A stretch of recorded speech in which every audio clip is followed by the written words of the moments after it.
जय खानदेश मंडळी, मी आहे तुमची सोनल लहरा आणि आज आपण बनवणार आहोत चटपटीत असं पंजाबी कढी पकोडा, जे पंजाबमध्ये खूपच फेमस आहे। हे कढी पकोडा आपल्याला गरम गरम राईस सोबत किंवा जीरा राईस जे असतं त्याच्यासोबतही खायला खूप छान लागतं। तर चला मग आपण त्याची रेसिपी बघूया। तर सगळ्यात आधी आपण पकोडे बनवून घेणार आहोत। सगळ्यात आधी आपण पकोडे बनवण्यासाठी या पातेलीमध्ये चण्याचं पीठ घेऊन घेणार आहोत। मी चण्याचं पीठ कमीत कमी 4 चमच्यासारखं घेतलेलं आहे।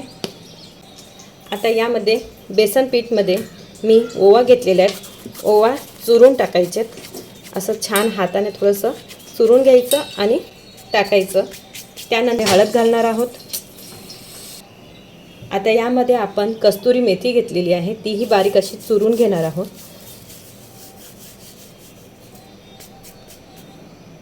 त्यानंतर याच्यात आपण आता स्वादानुसार मीठ घालून घेऊ। मीठ कमीच घालायचं आहे, कारण की कढीमध्ये ऑलरेडी मीठ टाकलेलं आहे, म्हणून यामध्ये मिठाचं प्रमाण कमी ठेवायचं आहे।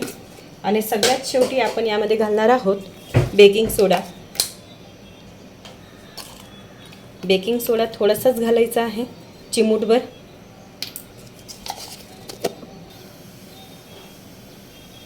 आणि अर्धा चम्मच सारखं मी लाल तिखट टाकून घेतलेलं आहे। आता याला पाणी टाकून आपण एकजीव करून घेऊया। पाणी आपल्याला थोडं थोडं टाकायचं आहे आणि एकजीव करून घ्यायचं आहे। हे बघा, असंच आपल्याला जास्त पातळ करायचं नाही, जसं भजीचं पीठ करतो आपण त्याचप्रमाणे तसं पीठ हे तयार करायचं आहे। याला छान फेटून घ्यायचं आहे। फेटल्याने जे आहेत ना पकोडे छान असे हलके होतात आणि छान पीठ पण जे आहे ते थिकनेसमध्ये होतं। जर पाणी जास्त झालं तर कमीत कमी आपल्याला ह्या पिठाला 4 मिनिटांसाठी चांगलं फेटून घ्यायचं आहे, जेणेकरून पिठाची कन्सिस्टन्सी एकदम व्यवस्थित होते, थिकनेसपणा व्यवस्थित येतो आणि भजी तळताना तो त्याचा थिकनेसपणा पकडून ठेवतो आणि भजी पण छान येते। आधीच मी तेल गरम करायला ठेवून घेतलं होतं। आता यामध्ये मी चमच्याने पण तुम्ही पकोडे बनवू शकतात किंवा हातानेही बनवू शकतात। तर हे पकोडे असे गोल गोल आपल्याला करून घ्यायचे आहेत आणि पकोडे जे आहेत ते गोलच बनवायचे, चपटे बनवायचे नाहीत। हे बघा किती छान असे बनत आहेत गोल गोल। अशाच प्रकारे आपल्याला सगळे पकोडे गोल बनवून घ्यायचे आहेत। आता याला आपल्याला छान पलटून घ्यायचं आहे। भजी तळताना आपल्याला स्लो गॅसवरतीच तळायचं आहे, जेणेकरून ते आतून पण छान तळली जाणार आहे। आता हे पकोडे जे आहेत ते तयार झालेले आहेत। तुम्ही बघू शकता की किती छान असे कलर आलेला आहे त्याला आणि क्रिस्पी पण झालेले आहेत छान। आता हे पकोडे आपण काढून घेऊया। अशाच प्रकारे दुसरी वेळा पण मी पकोडे बनवून घेत आहे। तर सगळे पकोडे असेच बनवून घ्यायचे आहेत। पकोडे आपले हे गोल येण्यासाठी तेल जे आहे ना ते जास्त नाही, अर्धे पकोडे त्या तेलामध्ये बुडतील एवढंच तेल आपल्याला घ्यायचं आहे, जेणेकरून पकोडे जे आहेत ना मग ते काय होतात, छान असे गोल होतात आणि पूर्ण पीठ जे आहे ते त्याच्यामध्ये छान असं थिक करून घेतं। म्हणून आपल्याला तेल जे आहे ते कमीच घ्यायचं आहे। आता आपले पकोडे बनवून झालेले आहेत। तर आता आपण कढी बनवून घेणार आहोत। कढी बनवण्यासाठी मी इथे 1/2 किलो सारखं दही घेतलेली आहे। त्या दहीमध्ये आपण 2.5 चमचे चण्याचं पीठ टाकून घेणार आहोत आणि त्यानंतर त्याला छान असं घुसळून घेणार आहोत। चण्याचं पीठ टाकून घेणार आहोत, त्यानंतर स्वादानुसार मीठ, त्यानंतर थोडी हळद टाकून घेत आहे आणि आता याला फेटून घेऊया आपण। तुम्ही फेटण्यासाठी मिक्सरचा पण वापर करू शकतात किंवा मी तर हे माझ्याकडे चॉपर मशीन आहे, चॉपर मशीनने मी त्याला छान असं मिक्स करून घेते। मी चॉपर मशीनने छान याला मिक्स करून घेते। तुम्ही बघू शकतात, हे बघा एकही गुठळ्या त्यात राहिलेल्या नाही आहेत। आता हे जे मिश्रण आहे ते आपलं तयार झालेलं आहे। आता आपण वघार करूया। वघारसाठी आपण गॅसवरती आपण मोठी कढई ठेवून घेतलेली आहे। पातेलं छान, कढई छान गरम झालेली आहे। त्यामध्ये मी आता तेल घालून घेणार आहे. तेल आपल्या गरजेनुसार घाला, तुम्हाला जेवढं लागेल त्याप्रमाणे. तेल तापल्यावरती आपण त्यामध्ये जिरं, मोहरी आणि धने पावडर ते फ्राय करून घेणार आहोत. तेल छान तपून झालेलं आहे.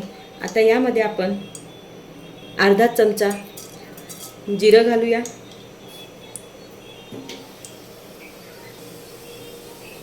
त्यानंतर मोहरी घालून घेऊ आणि मी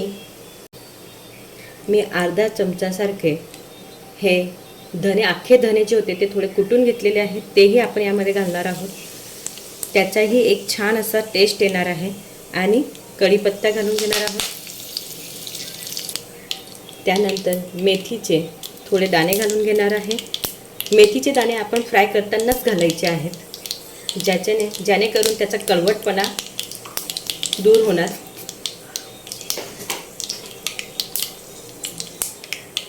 आता यामध्ये आपण हे जी लांब चिरलेली हिरवी मिरची जी आहे ती टाकून घेणार आहोत आणि तिला फ्राय करून घेऊया.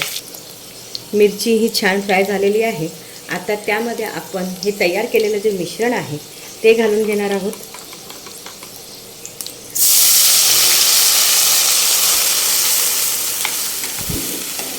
मिश्रण घातल्यानंतर यामध्ये आणखी आपण पाणी ॲड करून घेणार आहोत.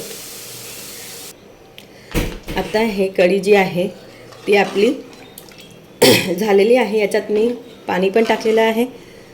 ही कढी आपल्याला थोडी पातळच ठेवायची आहे, जास्त थिक करायची नाही आहे, कारण की याच्यामध्ये आपण पकोडे पण टाकणार आहोत. मग पकोडे जे आहे ते काय करणार आहे, पाणी ऑब्झर्व करून घेणार आहे, म्हणून आपल्याला ही कढी पातळच ठेवायची आहे.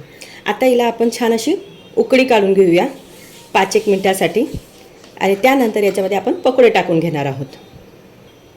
तुम्ही बघू शकतात की कढीला छान अशी उकळी आलेली आहे. तर आपण आता याच्यामध्ये पकोडे सोडणार आहोत. की आता कढीला आपली छान उकळी आलेली आहे. तुम्ही बघा मधल्या साईडने किती छान असं उकळत आहे. आता 5 मिनिटं झाल्यानंतर, म्हणजे 5 मिनिटं उकळून झाले आहेत, आता यामध्ये आपण पकोडे टाकून घेणार आहोत आणि पकोडे टाकल्यानंतर कमीत कमी 8 ते 9 मिनिटासाठी परत शिजवून घेणार आहोत. कढी उकळून झालेली आहे. आता त्यामध्ये आपण हे पकोडे जे तळलेले आहेत, हे पकोडे जे आहेत, हे बघा किती छान असे पकोडे झालेले आहेत. हे पकोडे आपण आता कढीमध्ये टाकून घेणार आहोत. हे बघा पकोडे बघा किती छान असे, हे बघा किती छान झालेले आहेत. जाळी पण छान सुटलेली आहे त्याला. असे पकोडे आपल्याला तयार करून घ्यायचे होते सगळे. तर हे तयार झालेले आहेत. आता हे आपण सगळे याच्यात टाकणार आहोत कढीमध्ये. कढी आपल्याला पातळच ठेवायची आहे, कारण की हे पकोडे जे आहेत ते कढीमध्ये, कढी जी आहे ते सोसून घेणार आहे, म्हणून कढी पातळ ठेवायची. आता आपण एका साईडला कढी पकोडे तर झालेलेच आहेत, पण त्याच्यावरती वघार देण्यासाठी आपण एक छोटीशी पातेली ठेवून घेणार आहोत, जी मी स्पेशल ही जी आहे तडक्यासाठी ठेवलेली आहे. नाहीतर तुम्ही म्हणालच की एवढी पातेली खराब आहे, पण ही स्पेशल मी तडक्यासाठी ठेवलेली आहे. तर यामध्ये मी आता तेल घालून घेतलेलं आहे. आता यामध्ये मी जिरं टाकून घेतलेलं आहे, मोहरीही टाकून घेते. ते आपण अख्खी मिरची जी असते, काश्मीरी मिरची असेल किंवा बेडगी मिरची असेल ती पण टाकू शकतो अख्खी, पण ती आता माझ्याकडे अवेलेबल नाही आहे म्हणून मी ती काही टाकत नाही, पण तुम्ही आवर्जून ती टाकावी. आता मी इथे लाल तिखट पण घालत आहे.